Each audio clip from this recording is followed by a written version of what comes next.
ઉત્તરાયણના દિવસે સુરતના સરથાણા પોલીસનો એક વિવાદિત વિડીયો વાયરલ થયો હતો, જેને લઈને પોલીસે પત્રકાર પરિષદમાં કહ્યું હતું કે વાયરલ વિડીયોમાં કરેલા આક્ષેપો પાયાવિહોણા છે।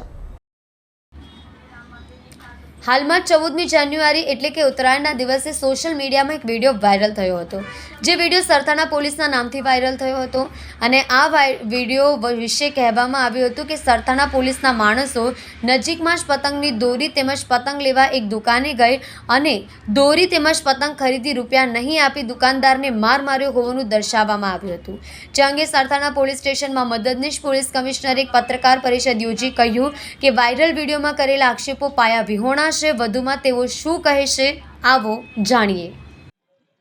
ગઈકાલ તારીખ 16/1/2024 ના રોજ સોશિયલ મીડિયામાં સરથાણા પોલીસ અને તેના મળતિયાઓ વિરુદ્ધ એક વિડીયો વાયરલ થયેલ છે। એ વિડીયો જે વાયરલ થયેલ છે અને તેમાં જે હકીકતો દર્શાવેલ છે અને જે કહેવામાં આવેલ છે હકીકતો, તે અનુસંધાને સત્ય હકીકત એવી છે કે તારીખ 12/1/2024 ના રોજ સરથાણા પોસ્ટે વિસ્તારમાં રહેતા રવિભાઈ કાથરોટિયાઓ, જે એક પ્રાઇવેટ કંપનીમાં નોકરી કરે છે, તેઓ ઉત્તરાયણનો તહેવાર હોય જેથી પોતે પતંગ તથા દોરી લેવા માટે વિડીયોમાં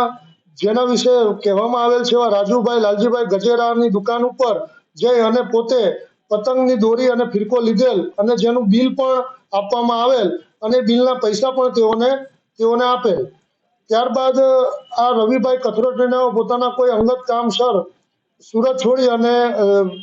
એક મરણ પ્રસંગમાં ગયેલા અને 14 તારીખે આવીને પોતે ઉત્તરાયણનો તહેવાર મનાવતા હતા, પરંતુ તેઓનો દોરો વારંવાર તૂટી જતો હોય જેથી તેઓ આ રાજુભાઈ લાલજીભાઈ ગજેરાવની જે દુકાન ભગવાનનગર 4 રસ્તા પાસે આવેલી હતી ત્યાં જઈ અને રાજુભાઈને એવું કહેલ કે ભાઈ આ દોરો ખૂબ ખરાબ આવી ગયેલ છે અને પતંગ એમ જ તૂટી જાય છે, તો તું મને આ દોરો બદલી આલ અને મારો જે ઓરિજિનલ દોરો હોય તો તું મને આપી દે, જેથી હું આ ફિરકા ઉપર વીંટાળી અને પતંગ ચગાવું। એ બાબતે ત્યાં રાજુભાઈ અને બીજા એક વ્યક્તિ જેઓનું નામ મુકેશ સોલંકી છે, તેઓ પણ ત્યાં હાજર હોય। એમના વચ્ચે થોડી માથાકૂટ થયેલી અને બોલચાલ થયેલી અને ઝઘડાનું સ્વરૂપ પકડેલ અને ઉત્તરાયણનો તહેવાર હોય જેથી પોલીસ પણ બંદોબસ્તમાં અને પેટ્રોલિંગ પણ ચાલુ હોય, જેથી એક પીસીઆર વાન પણ ત્યાં પહોંચી ગયેલી અને પીસીઆર વાન પહોંચે એ પહેલા આ રવિભાઈ નાઓએ 100 ડાયલ ઉપર પોતે કોલ કરેલ, પરંતુ કોલ લાગેલ નહીં અને તેનો સ્ક્રીનશોટ પણ પોલીસ પાસે ઉપલબ્ધ છે, જેથી આવો કોઈ કોગ્નિઝેબલ ગુનો બનતો હોય અને પોલીસની હાજરી હોય જેથી પોલીસ તેઓને લઈ અને પોલીસ સ્ટેશન લઈ ગયેલી, જ્યાં આ રવિભાઈ કથરોટિયા અને રાજુભાઈ લાલજીભાઈ નાઓએ પોતે અંદર સમાધાન કરી લીધેલ અને તે બાબતે સ્ટેડામાં એન્ટ્રી પણ કરવામાં આવેલ અને આ સાથેના જે મુકેશ સોલંકી નાઓ જે છે જેઓ પીધેલી હાલતમાં હોય તેઓના વિરુદ્ધ પ્રોહિબિશન એક્ટ મુજબ ગુનો રજીસ્ટર કરવામાં આવેલ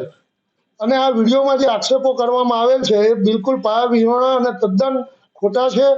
અને જે આક્ષેપો કરવામાં આવેલ છે કે પોલીસ સ્ટેશનની અંદર તેઓને દારૂ પીવડાવવામાં આવ્યો ને આ રીતનું જે કૃત્ય કરવામાં આવ્યું બિલકુલ ખોટું છે અને પોલીસે કાયદેસરની કાર્યવાહી કરેલ છે અને પોતાની ફરજ નિભાવેલ છે।